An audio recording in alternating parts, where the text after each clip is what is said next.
Welcome to Mission Evolution Radio Show with Gwilda Wiyaka, bringing together today's leading experts to uncover ever-deepening spiritual truths and the latest scientific developments in support of the evolution of humankind. For more information on Mission Evolution Radio with Gwilda Wiyaka, visit www.missionevolution.org. And now, here's the host of Mission Evolution, Miss Gwilda Wiyaka. As old structures increasingly fail, where can we find reliable guidance?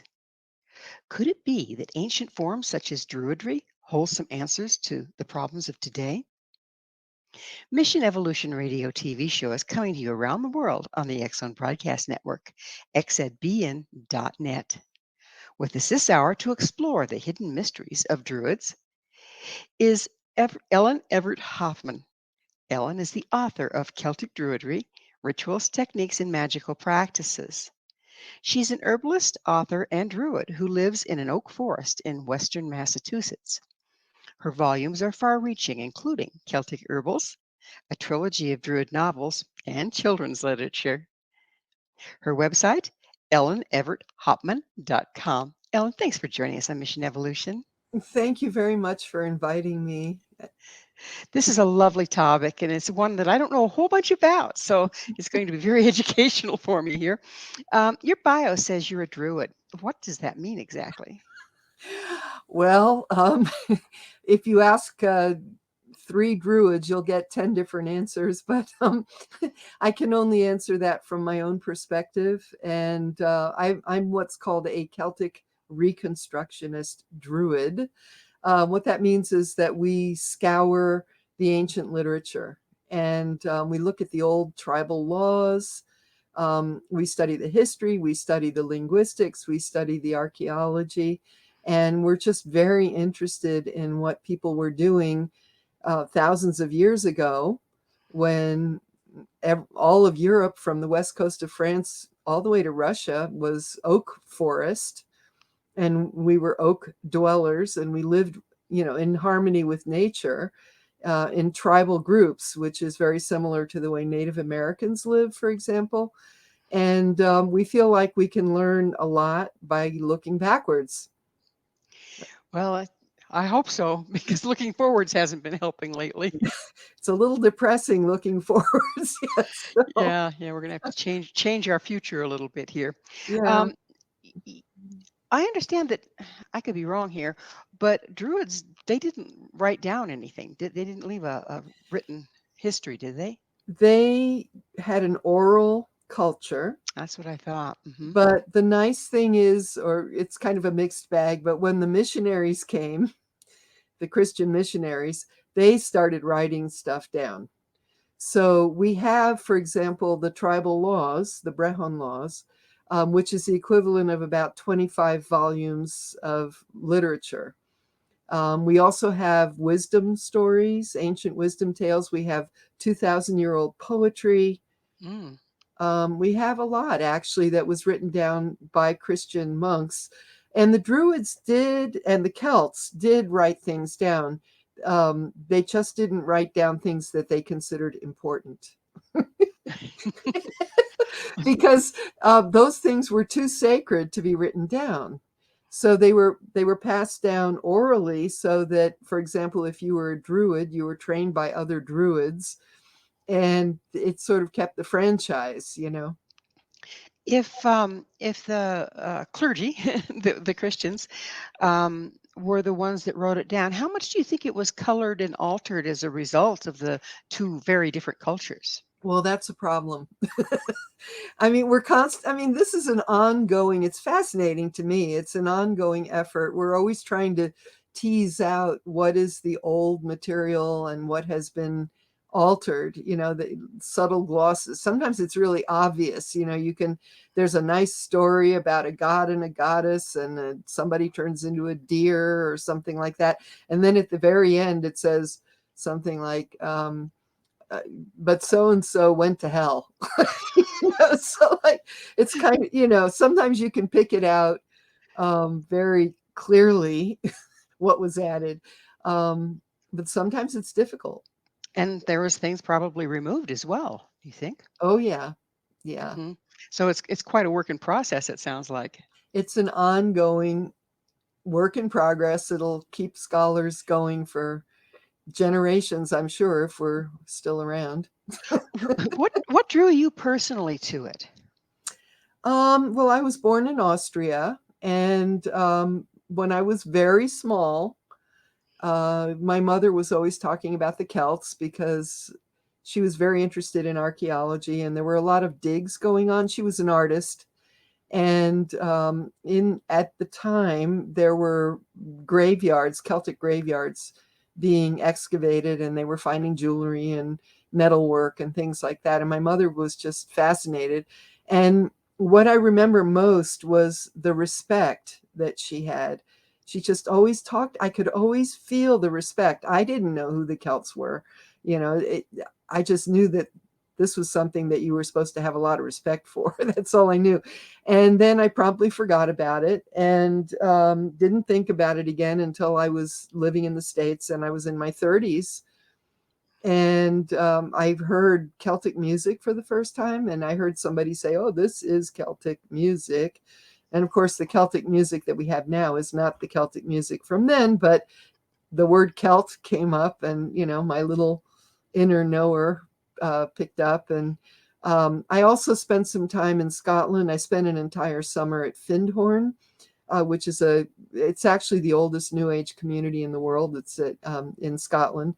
And while I was there, I got to spend a week on the island of Iona, which was originally a sacred island of the Druids before St. Columba got there and missionized Scotland from Iona. But before that, it was a holy island for the Druids.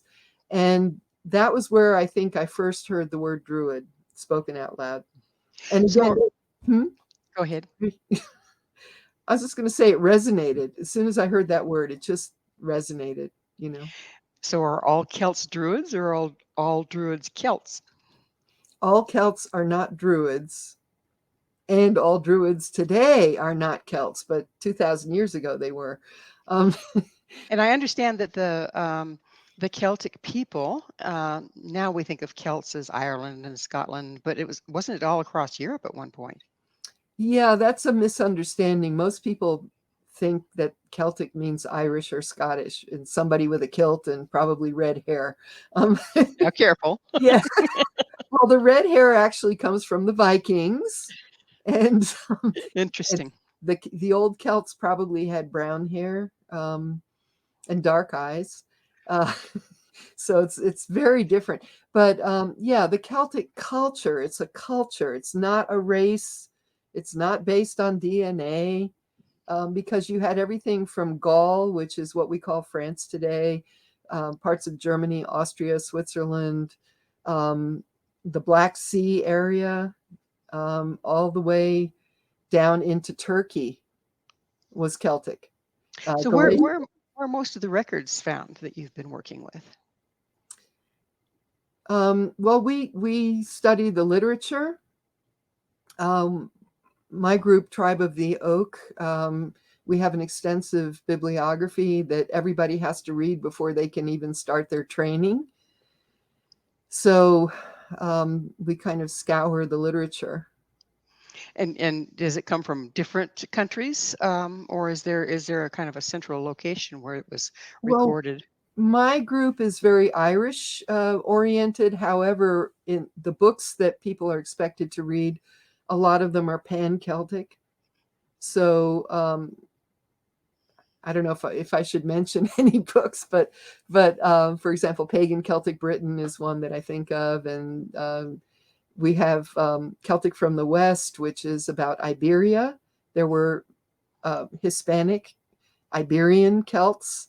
Iberia was a Celtic country, or especially northern Iberia, northern Portugal and northern Spain, parts of northern Spain. And we read about all those things. So we're getting close to out of time in this segment, but my question to you here is Druidism a religion? Again, some people say it's just a philosophy, it's a way of life. And then others for example, for Celtic Reconstructionists like myself, it is our religion.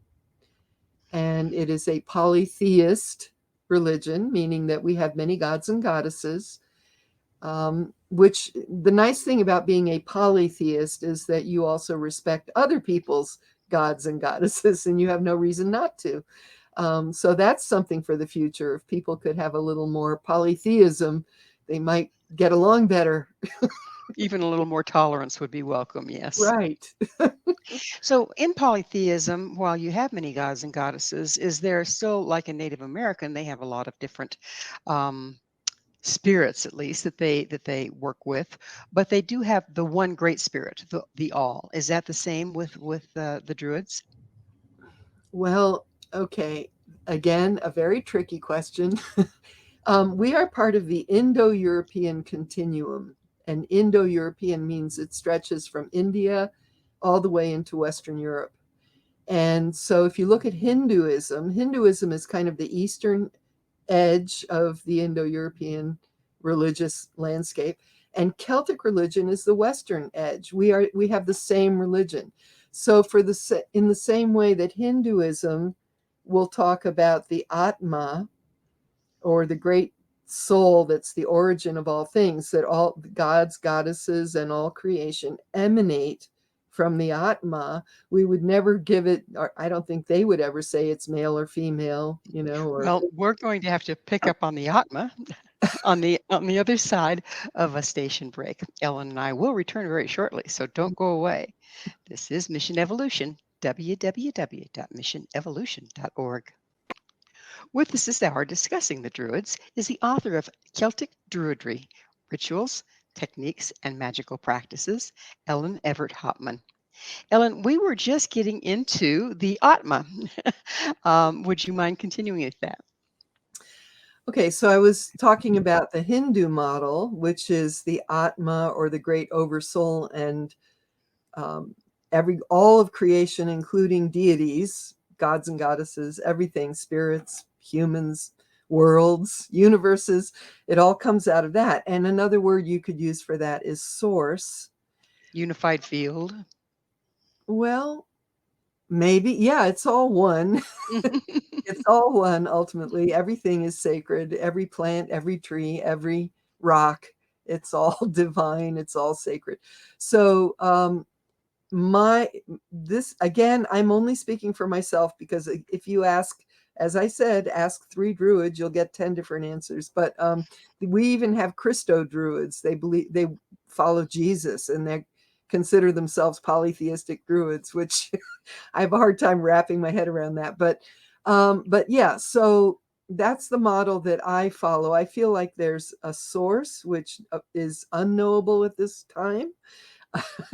And I wouldn't give it a name, but out of that emanates everything, including all the gods and goddesses and all of creation, and it's all sacred.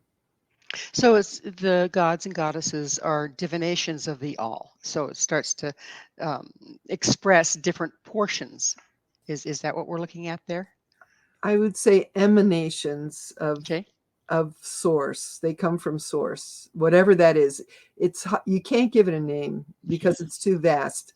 I mean, the human brain is not capable of holding the universes. I mean, all the universes are so big and we are so small. And so whatever the origin of all that is unnameable and unknowable. My human brain can't even hold a grocery list for any length of time, Exactly. so it's certainly understandable. So when did the Druids originate? That is another problem. If you talk to English or British Druids, they feel that there's a continuous movement from the Paleolithic to the Neolithic, to the Celtic, to the modern Druids. They see it as a continuum. Again, for Celtic Reconstructionists, we don't see it that way. We see it as emerging from Celtic culture. And Celtic culture is not Neolithic. It's not Paleolithic. It's not Scandinavian. It's not Latin. it's its own thing, and the heyday was roughly 500 BC to 500 AD. That was the heyday, as far as we're concerned. But again, if you ask another Druid, they'll tell you something else. So does the oral tradition continue today? I mean, was there a break in the oral tradition, or does it continue today? There is no unbroken tradition. That's why we work so hard to read the books, to study the languages, to study the archaeology, because we're trying very hard to understand what we lost. What is it about the Druidry that has you so engaged that you're going through all this reconstruction? Well, I've been at it for about 40 years now. I've never lost interest. It's just always been there. And I explained how when I was very young, my mother was interested in the Celts. So on a very basic level, it's part of me. It's who I am. But I just find it endlessly satisfying. Again, it's very similar to Native American traditions. Women were highly respected. It wasn't a perfectly egalitarian society, but we know from the laws that women could inherit. They had the rights of divorce. These are things that we lost when the missionaries came in. And we're still trying to recover from that. But we looked at everything that in nature, whether it was a tree or a dandelion or a rock or a stream or a fire or a cloud. It was all sacred. A mountain, a valley. I mean, there were spirits of all these things, and they were all sacred. They all had the divine, whatever it is, essence within them. So the nice thing is I can go outside any day of the year. I don't have to go to a church. I can just step outside, especially if I'm hanging out with a tree. But I can just take one step outside and I'm in church. That's a beautiful concept. Yeah. Can you please describe what a Druid was and did in ancient times, as much as you've been able to reconstruct? Well, the Druids were a class within Celtic society. So exactly as in Hinduism, again, you have the Brahmins, who are a class, and then you have the warriors of the Kshatriya, and then you have the farmers and producers, and then you have the Sudra, who are the untouchables. In Celtic culture, you had the Druids, who were Nemed, which was a sacred class. Then you had the warriors, then you had the farmers and producers, and then you had the slaves.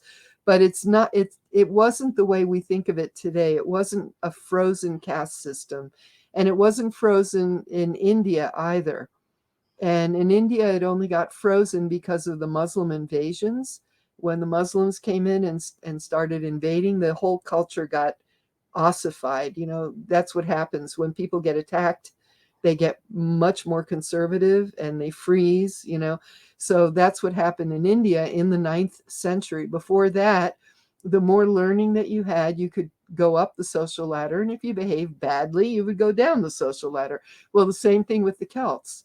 The more learning you had, you would move up the ladder. And if you behaved terribly, you could be kicked out of your group and find yourself tending pigs at a pigsty, But in a sacred way.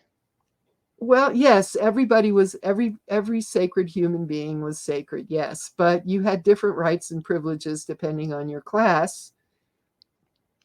But the class depended upon your behavior, not necessarily birth.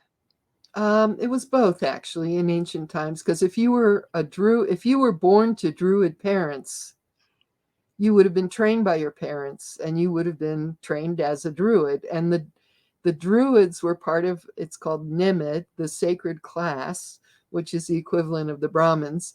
And kings and queens actually came from the warrior class, and they had to be ritually elevated to the sacred class by a Druid.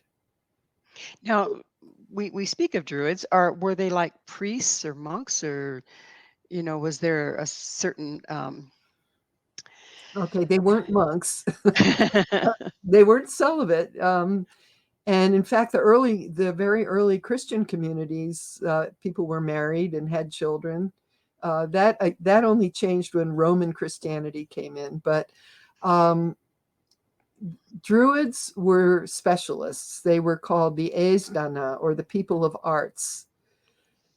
And we actually have a term that's very similar to that today. We call it a master of arts. We have that. But they were called the people of arts. And so they were highly trained. And some of them were judges, some of them were lawyers, some of them were doctors, some of them were herbalists, some were magicians. A doctor and herbalist would have been the same thing. But some of them were magicians, sacred singers. Some of them were ritualists. I mean, every Druid probably knew a little bit about everything, but there were specialists because they spent 20 years in training to do a particular tribal function. And That's pretty impressive. Yeah, and the idea that a Druid was some old guy with a beard who was living as a hermit by himself out in the woods, that is a Victorian idea. That has nothing to do with what a Druid was. To be a Druid was to do a service, a function for the tribe. So you were the teacher of the children of the nobility, and you had a specialty. And some of them were musicians. They were harpers, for example. If you learned the harp, you automatically became part of the Nemed sacred class. Beautiful. So we're about out of time in this segment, but let's talk about the rituals, and we can probably carry it over into the next segment. But you mentioned rituals. What kind of rituals did they perform, and how are they used today? Okay, well, again, they did not write down the important things. And one of the things they did not write down, unfortunately, was the rituals. And so if you're trying to rely on Julius Caesar or missionary monks to tell you what Druid rituals were like, I would take it with a giant grain of salt, because they were trying to make the Druids look bad as they could. And personally, myself, when I think about a rural agricultural society where every person was incredibly needed and valuable, when you had to work really hard for basic things, I can't imagine people sacrificing other people right and left. But those are some, like Julius Caesar talked about the Wicker Man, for example, and he said we were burning people and animals, and I have a hard time with that one. I suspect that is propaganda. We have no evidence that it really happened, but it has certainly grabbed the popular imagination. The only ritual that we actually have an account of is the gathering of the mistletoe rite. Well, we're going to have to gather the mistletoe on the other side of another station break. Ellen and I will be right back to continue our discussion. So stay right there.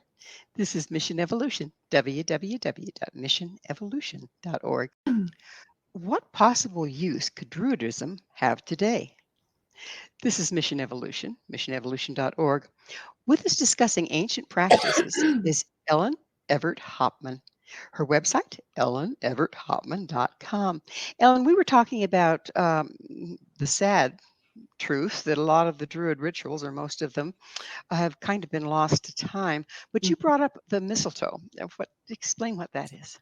Well, Pliny the Elder, or Pliny the Elder, wrote about this, and it's the only account of an actual Druid ritual that we have from ancient times. And in that ritual, the Druids are dressed in white, which seems to be unusual. Druids wore plaid, or they wore feathered capes, which is a shamanic costume. But for the mistletoe rite, they did wear white. And I think it was in honor of the white berries of the mistletoe. And one Druid would climb up a tree, and this only happened when they found mistletoe growing on an oak. It had to be growing on an oak, because mistletoe will grow on apple trees. It grows on poplars. But only if they found it on an oak. And one druid would climb up with a golden sickle, which couldn't have been gold because that's too soft, so it must have been bronze, or possibly some other metal with a gold coating, but probably bronze. On the sixth night of the moon, which means the sixth night after the first appearance of the moon.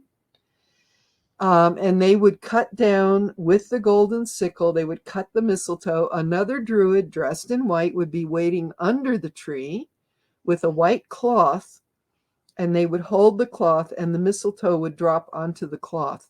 It was not allowed to touch the ground because it was too sacred.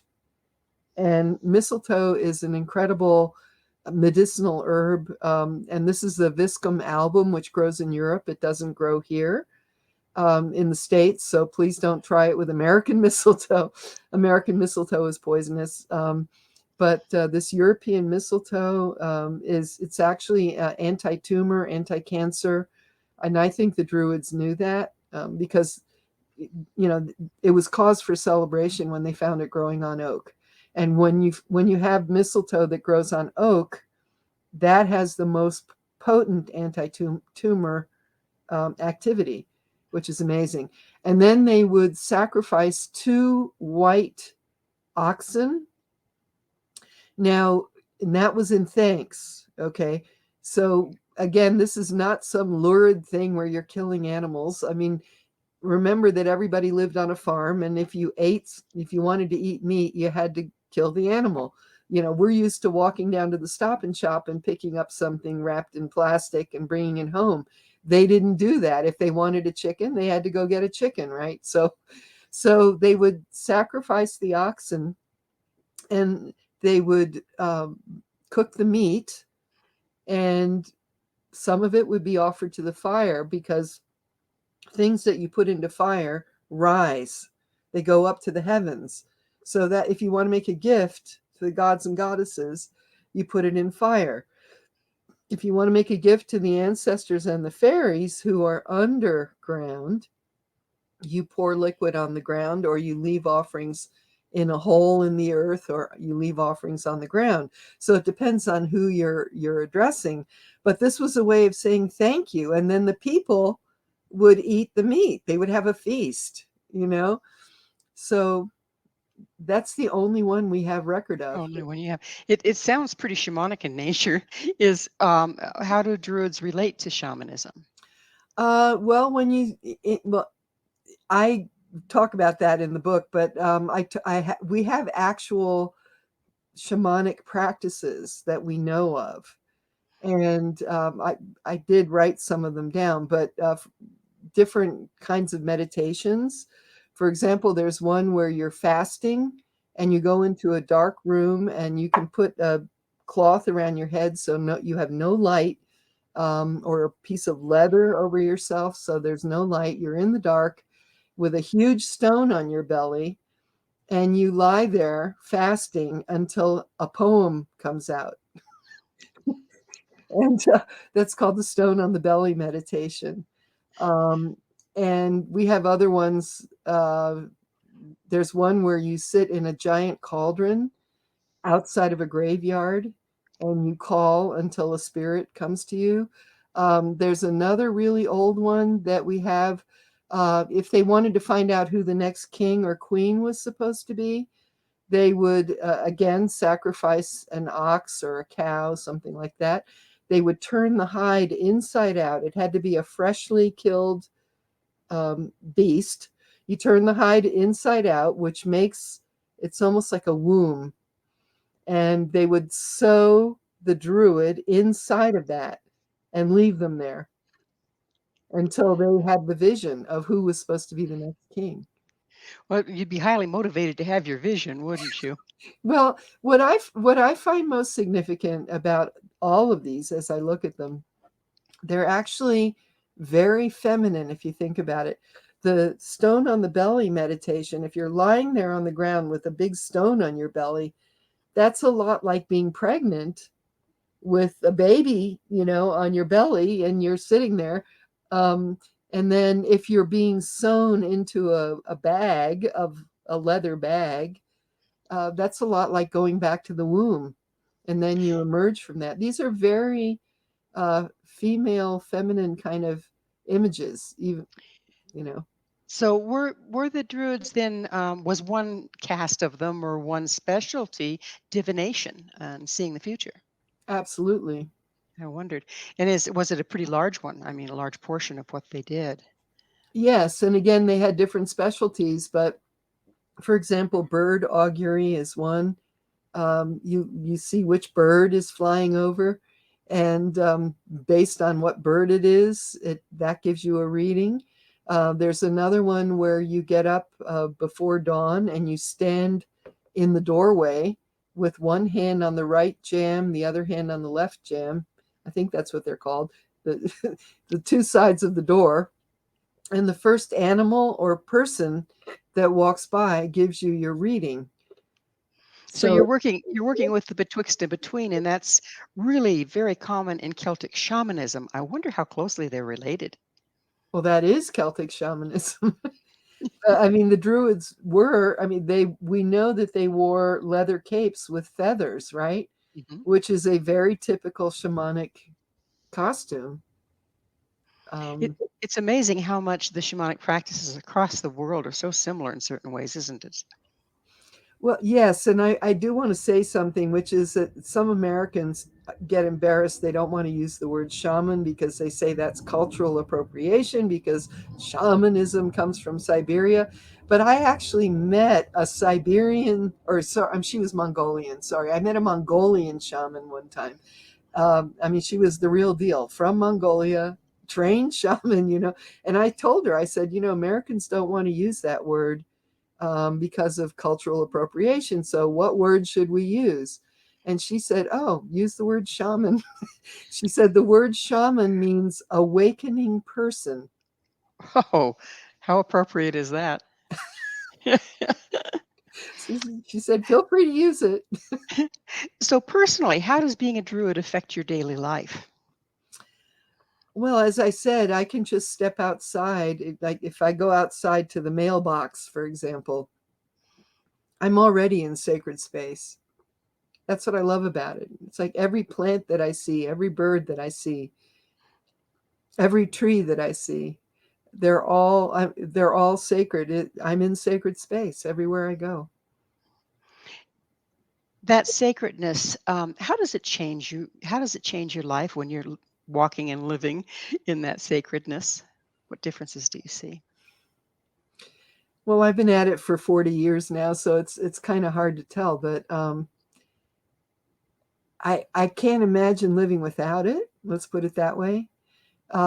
If I'm kind of the opposite of a modern human. If I'm in a city, I feel very walled off.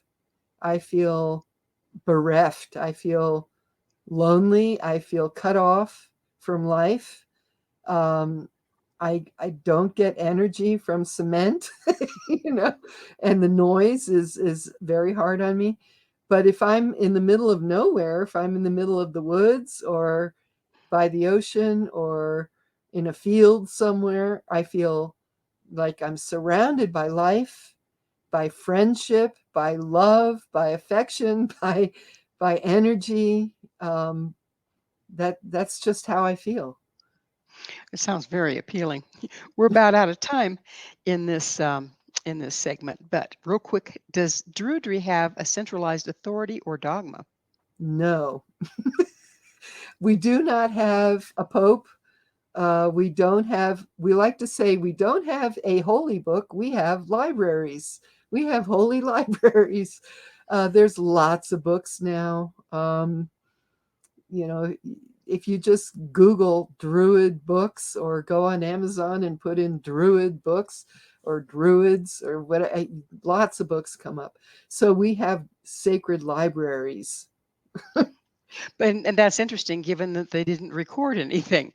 How can you tell if you have an authentic text, that you can rely on the information? Well, this is where training comes in. I mean, the people in my group, Tribe of the Oak, they spend at least 3 years, that's minimum, studying, and most, it's much more than that, maybe 5-7 years, just to get to know who the reliable authors are, the people that have real depth, who've really studied the material. I don't know if that answers the question. Well, it does. It really, really does. So we're going to have to go into another station break. And please stay with us as Ellen and I continue to explore Druidism and magic. This is Mission Evolution, www.missionevolution.org. Magic, superstition, dogma. What is Druidism anyway? This is Mission Evolution, missionevolution.org. We're continuing our discussion with Ellen Evert Hopman. Her website, elleneverthopman.com. Ellen, we've spoken of Druidism, and we have linked the word magic with it. How does magic apply to Druids? And what is magic that applies to Druids, for that matter? Well, among Druids, there's less of a focus on magic, usually more of a focus on giving thanks and giving praise. That's what we do when we gather for rituals. But magic is something that I'm still trying to understand. It's a big, deep topic. And the way I understand it now is on the quantum level. That's the way I understand it. That, as you know, the universe is just a wave of possibilities. And when you focus using symbols, this is why people use wands, and they use magical stones, and they use colors, and they use candles, and all these symbols are just designed to focus the mind and focus your awareness. And once you do that, then you can affect change on the quantum level. And so affecting change on the quantum level is what you consider magic? That's what I now understand it as. I've always understood that the magical herbs, magical scents, magical colors, I've always understood those as symbols to focus the mind. But more and more, I'm now thinking about the quantum level. Like, how does this work? Why would it work? So imagine if you do magic yourself, that means you're using these different symbols. It might be a stone, whatever it is that you think is magical, but you're using it to stop all the chatter, and you're focusing your thoughts. Imagine if you have a whole group of, say, 12 people, all focused on the same symbols. I think what's happening is it's causing change on the quantum level. That's the only way I can understand it. Well, it does make sense when you put it that way. The world seems to be in crisis on every front. How do you see Druidry as being able to help with this? Well, the Druids were the advisors to the nobility and to the rulers. Of course, we can't do that these days. Although I have to admit that I do write letters to the president and whoever's in power. I do tend to write letters. But the idea of being politically active is very Druidic. We did that for thousands of years. But Druids, oh boy, this is a big topic. But if you study the Brehon laws, the tribal laws, Brehon, Brehon laws, you'll see that it's all about restorative justice. And they were meticulous about it. So they had all these precedents, like if somebody's chicken gets into somebody's herb garden and scratches it up, what do they owe the person who has the garden that's now been ruined? Or if the sheep gets into somebody's woad patch and shears off the woad, eats it down to the nub, then what do you owe the person who lost their woad? And the judgment is a shearing for a shearing. So if a sheep shears the woad, then you owe the one shearing from the sheep to the person who has the woad. But I mean, it's like that. It's very meticulous. But it's always about restorative justice. About restorative as in bringing back balance? Yes. So for example, wounds. if somebody's wounded, if there's enough blood to fill half of a hazelnut, what's the penalty? What if there's enough blood to fill half of an eggshell? What is the penalty? And it goes on like that. And it's yeah, it's always about trying to heal the community. In our culture now, if you do pay a penalty, you often pay it to the government or to your city or whatever, But in those days, they wanted to identify who was hurt, who was wounded, and then the person who did the damage. And it wasn't just the person, it was their entire 4-generation family. Oh, goodness. Yeah, because they didn't really think of themselves as individuals. They thought of themselves as members of a clan, which was 4 generations. Good heavens. So the whole family was responsible. So you're highly motivated to walk the straight and narrow, or you're going to drag your family down with you. Exactly. Interesting. Can you talk about the connection between humans and nature from a Druid point of view? Well, we're just a part of nature. We're sacred, just like any aspect of nature, but we're just one more part of it. But we seem to have separated ourselves from that. We see ourselves as other. Do you see that as taking us out of the natural order? Yes, absolutely. And that happened about 2,000 years ago when the missionaries showed up and said that we were supposed to control nature, which is, that's totally nuts. Well, who's the larger in that little equation, right? Yeah, I mean, we never looked at it that way. That's not the way we look at it. We being the Druids, right? Well, the way tribal people, any indigenous group of people, it doesn't have to be Druids, but if you look at any indigenous culture, they see themselves as a part of something greater. You have the deer, you have the bears, you have the people. Everybody has a place, and you live on the land and you don't trash it.